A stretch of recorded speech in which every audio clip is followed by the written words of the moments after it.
Chairman of the Senate Public Order Committee. Welcome back to Hot Copy, Senator Lacson. Thank you for coming. Yeah, my pleasure. Thank you very much for inviting me again. All right. Now, you were once at the helm of the PNP. You saw the Pulse Asia survey. So you have 88% essentially believing the war on drugs and 73% believing that EJKS exists. How do you... Well, that says a lot, If we look at the whole picture, when 88 out of 100 Filipinos support, they say, Pulse Asia says they support the war on drugs of the government, and 73% say that they believe that EJK is happening. Well, what does that tell you? It tells you that somehow Filipinos are resigned, and this is disturbing, are resigned to the fact, or at least 73%, or a great majority of that number, 73 out of 100, believe that EJK is happening, and yet 88% support the war on drugs. So it's disturbing to some and maybe dangerous to many, because if Filipinos feel resigned, na pwede na ring EJK just to solve the drug problem, then we must rethink our position, di ba? Actually, I didn't see that analysis, but you have a point in saying it could seem resignation. Yes, that frustration. Frustration, resignation. You accept that it's part of it. Yes, they accept. Parang ganun ang dating kasi we've been through several leaderships, several administrations, and Filipinos have gotten used to the more of the same type of leadership. And it's only now that they see in President Duterte that mukhang merong change na mangyayari because of the political will, the dogged determination in eliminating the drug problem in the country. So when, as I said earlier, kung 88 out of 100 Filipinos sinasabi, we trust the government, we support the, and it's also in a manner saying that they support the methods, because they support the drug war being implemented by the government, especially with, by the PNP, because they are at the forefront of the drug war. And then juxtapose that with the 73% who say that they believe, rightly or wrongly, na merong EJK, because of course there's the Kian, so Carl, parang may acceptance. Diba? Okay, now what is the PNP doing wrong? I mean, I know it's challenging during this time. You talked about the change of leadership, but the PNP in recent years has never been in this much controversy almost every single day. Well, it's a combination of so many things. One, sinabi ko na ito sa PNP leadership during one of the hearings. There must be some problem of messaging. Baka yung communication nyo nagpe-fail, because during the hearings, si De La Rosa and Albayalde would tell me, or would tell the committee, na may mga nasosolve silang EJK. And why don't you come out with those information to the public? Because the perception is, the wide perception is that you're not doing anything about the riding in tandem killings, and then policemen getting involved in EJKs, or in raiding houses without warrants, without search warrants, and killing even minors, And they told us, the committee, na hindi naman, sir, that's why they are under arrest and they are facing charges, or at least under preliminary investigation sa DOJ. But are you satisfied with that? Well, yes and no, because in the case of Marcos, they already filed charges of murder against Marcos and company. And yet, pagdating sa DOJ, nagkaroon ng petition for review. What happened? Na-downgrade naman sa homicide. So, ito yung nakikita ng public na, teka muna, tinotolerate ba ng PNP yung mga so-called EJK or extrajudicial killings? Remember, yung universal definition ng EJK is that yung government authority getting involved in the killings outside of the judicial process, the regular process. So would you consider this EJKS, because you do have Malacanang that keeps denying and criticizing the use of the word EJKS, because they say it has to be state sanctioned. If I were to ask you, the way the numbers are, what's being investigated in the Senate? It's a different matter altogether kung state sponsored. kasi ang definition nga ng EJK is that government authority, meaning police officers engaged in the killing of individuals, whether or not they're involved in drugs. Or whether or not the president says no or yes. The point is the policemen are authorities. Yes, yes. Okay. So that's EJK. No? And the authorities, the higher authorities, are not doing anything to punish those involved. Yun ang definition ng EJK. So, do you think it'll be more effective now that the president has assigned PDEA to take the lead in the anti-drug war? The problem with PDEA is that they're so undermanned. During the committee hearing, because I'm the one sponsoring the budget of PDEA and then the Dangerous Drugs Board, they told me that they submitted a budget of more than 2 billion pesos, and only 1.2 billion, I think, was approved by the DBM. So yung NEP nila, yung National Expenditure Program, nasa mga more than 1 billion. At the time, they were not yet given the assignment to be the lead agency. But I saw it fit to augment their budget by something like 1.2 or 1.4 billion more. Because when they presented their budget proposal to the committee, they said they needed 81 offices in all the provinces, because there are 81 provinces, district offices in Metro Manila. So, lahat-lahat, pati yung purchase of vehicles, even improvement of their facilities, guns, and recruitment of additional personnel, parang they need an additional 1,200 more personnel. So, I augmented their budget with something like 1.2, 1.4. It was adopted, in fairness to the chairperson, Senator Loren. She adopted the recommendation of the subcommittee, because I'm subcommittee, and she assigned to me several agencies, including the DND. But then, presently, there are 11 people. What do you do now with the PNP, who's, I mean, thousands in personnel if they don't do the drug war? Well, they're still involved, but they will play a secondary role. The lead role will now be PDEA. But, you know, under 9165, it's really PDEA who's playing the lead role. That's why there's this issue about the BOC not coordinating immediately with PDEA, and when they handled the 604 kilograms of Cebu in Valenzuela all by themselves. Okay. No, but for example, we'll talk about the cases of Kian de los Santos, who they claim, first was a runner. Yes. Okay. If you believe that PDEA should take the role, are you saying that small cases in the barangay, for example, they should first contact PDEA? No. How would you do when it? a crime is being committed right in the presence of any police officer, for that matter, any citizen of the Philippines, they can respond to it. If they have the capability and the capacity to respond. Remember, ito yung tinatawag na citizen's arrest. No? So, hindi naman yung nandyan na yung drug pushing right in front of you being committed. PDEA pa yun. Tatawag ka pa ng PDEA. So, the police officer can react right there, and effect the arrest of the drug pusher. But what you're saying, Senator, if there's a planned operation against a certain individual or a raid, now you'd have to put PDEA in the plan. Yes, that is correct. If it is a planned raid, if it is a planned operation, that does not necessitate an urgent or immediate action or reaction, then they should contact PDEA. Okay. Now, you have people questioning the methods, supporting the drug war, but asking, aren't there better methods to it? You have people saying, if the president or Malacanang doesn't solve the supply of drugs coming in, then how do you actually end it? I want to put the survey result in its proper context. I did not say that that necessarily they support the methods. They support the fight against drugs. But it cannot be denied that somehow, subliminally or otherwise, inisip din nila na kailangan maski anong method.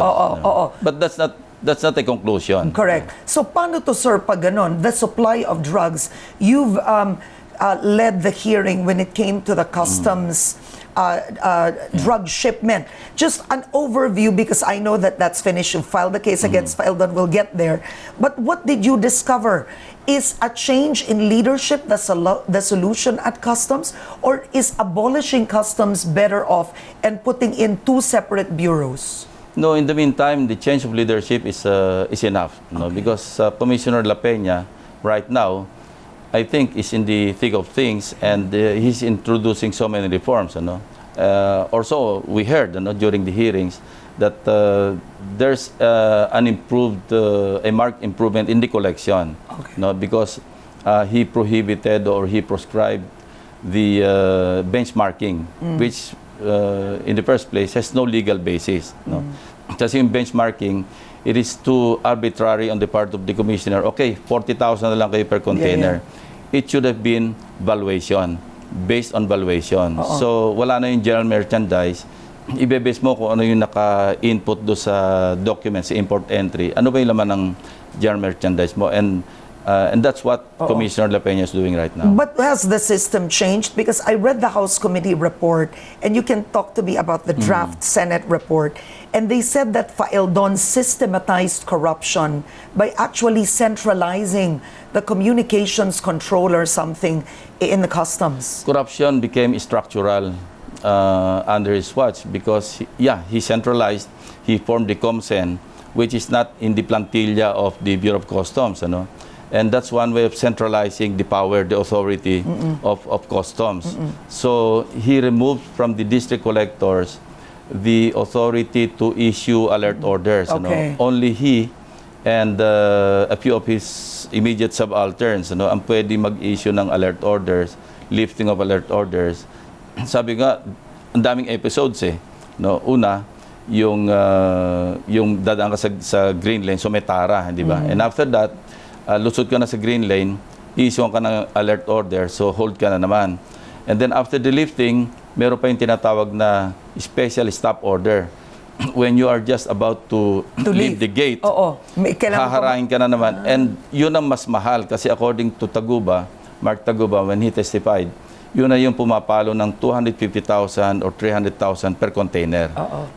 And when you're out of the customs zone already, pwede pa rin issuehan ng tinatawag na LOA, Letter of Authority. So, guys like Estrella and Pinawin will run after you and raid your warehouse or warehouses and confiscate, which they're not supposed to do because pag letter of instruction, i-assess mo lang kung tama yung binayaran mong taxes. But what they're doing, as they already did in several raids that they conducted, kumukuha ko na rin ng mga samples.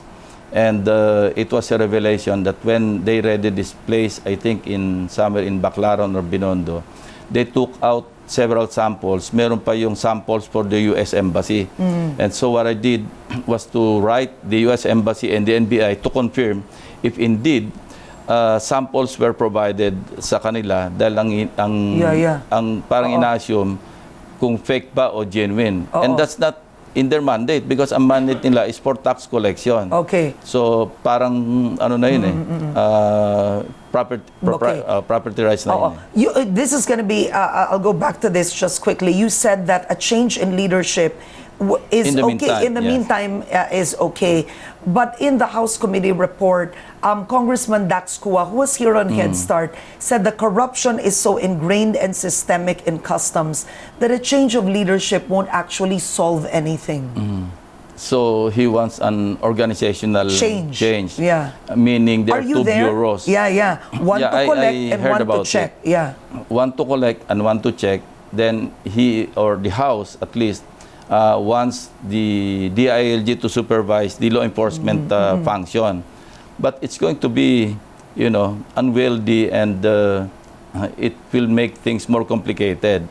Why? Because how can now they synchronize their movements? The bureau that will be in charge solely of collecting taxes, and there's another bureau that will take care of law enforcement. Parang mahirap yata. It should be well-defined, yung functions, in delineation. Okay, now with former Commissioner Faildon, you filed graft and economic sabotage charges, okay? Yes. You gave that speech wherein you said he took 100 million pesos in welcome money. I don't know if you've ever been asked, but Senator, could you be wrong? I mean, could your source be wrong?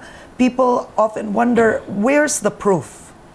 Well, no less than Commissioner LAPENA testified that he confirmed that there's indeed the pasalubong money. And he confided to me that, sir, hindi 100 million yung kay Pael doon. Sabi niya 107. Inabot. And But confided to you privately, not in the Senate? Before the hearing, he came up to my office and informed me, sir, na-discover ko na yung pasalubong. Totoo yun because I myself, he experienced it. Somebody whispered to him na ang source nga or one of the sources at least yung tax credit certificates, no? Kasi in bulk may mga napirmahan ng araw siya, ni-recall niya na bigla because one of the sources of the pasalubong nanggagaling doon sa tax credit certificates. These are big companies na binibigyan ng certificates na pwede nilang gamitin for future payments or can be converted to cash. At pag binayar, billions of pesos ito eh. Yeah. So ito yung so what's 100 million? Nagpinupul. Yeah, because sometimes the commissioner would sit on the applications for the release of the tax credit certificates. So it's but other sources are the players themselves, ano? Kasi somebody is specializing on resins, no? Ito yung ginagawang plastic. Somebody specializes in agricultural products. Kanya-kanya specialization. So ito yung nagpupul and then nagbubuo ng pera. Ito yung pasalubong sa commissioner. So LAPENA told you, sir, it's 107 million exactly. That's the figure that he told me. Okay. And itong tanong eh, if a person like Faeldon hypothetically took 107 million with the AMLAC, where does someone like him hide it? I do not know. I do not know. Can't it be traced? I myself, when we were computing the taras, with my staff, sabi ko, pakitingnan nyo nga ulit, mukhang mind-boggling, saka unimaginable. Paano itatago yan? Look, there are 11,000 plus containers a day that come to the Philippines. Of course, nationwide ito. Between the Port of Manila and the MICP, the Manila International Container Port, 15,000 to 16,000 containers a week. According to our sources inside the Bureau, a good 40% of that, yun yung metara. So, kinumpute na namin lahat ng conservative computations. We came up with something like 2,000 containers a day, yung subject to tara. And party-party ito eh. And the OCOM was receiving between 5 to 10,000 pesos per container. So, if you're talking of, say, 2,000 containers, sa low end na lang tayo sa 5,000 per container, that's a good 10 million a day. So when we arrived at that computation, sabi ko sa mga staff ko, before I delivered my privilege speech, sabi ko, compute nyo ulit. Mukhang something is very wrong. But maski anong computation, and based on different sources from inside the Bureau, from the players themselves, from the brokers, kasi remember, hindi lang naman isa yung source na pinanggagalingan ng information. And before I delivered that speech, I made sure that these are validated figures, validated names, and personalities, especially yung mga high officials of the Bureau of Customs. Now, so of course, these are only based on information. Wala namang evidence, but somehow, in the course of the hearings, lumalabas na yung mga evidence, yung mga documents, testimonies, and so forth and so on. Now, the case you filed against Faeldon, it's you personally filed it, so you're the complainant, in effect. Would you have witnesses? Will there be? Yes. You'll have there witnesses? Are testimonies from the Bureau of Customs. There are documents. They're all certified true copies. And I would say, because I consulted many lawyers, not just my legal staff, even lawyers from my friend, lawyer friends, sabi nila, isa lang conclusion, it's going to be an open and shut case. And I just hope that Ombudsman will just expedite the investigation of this case because all the documents are there. Now, economic sabotage because the threshold amount in agricultural products, say rice, is 10 million pesos. Umabot ito ng 34 million pesos. Open and shut case. Why? Because abandoned na yung goods, yung rice, ano? Walang import permit. And ang nasa batas is that, and this came from Faeldon himself, and when he testified before the committee of Senator Villar. What did he do with the rice? Inirelease doon sa alleged smuggler. Because abandoned in favor of the government, forfeited na, no? And it's supposed to have been bidded out. Kasi abandoned na, forfeited na. And he didn't do that. He caused the release. He allowed the release of the rice. I think 77 containers of rice. Now, what are your reservations about the draft Senate Blue Ribbon Committee report? I found it wanting, and I indicated as much to Senator Gordon. When he was routing the committee report, I told him, I will not sign it yet. I would like to read it because parang may kulang, especially in the case of some customs officials, including Faeldon. And so I wrote my comments and observations. And when I submitted to him, sabi niya, sige, gawin nating addendum. So I haven't signed it yet, the committee report. It's going to be presented on the floor probably when we go back in November. Okay. All right. Pag ganun, sir, it has to be added and revised, the whole committee report. No, i-attach na lang yung addendum as an addendum. But do you agree with the proposed lifestyle check? Oh, yes, with Paulo Duterte and Attorney Man Scarpio? Because you have Mayor Sara Duterte saying that it's premature if there was, because it's all based on gossip. No, premature in the sense that it is just a committee report, a draft committee report.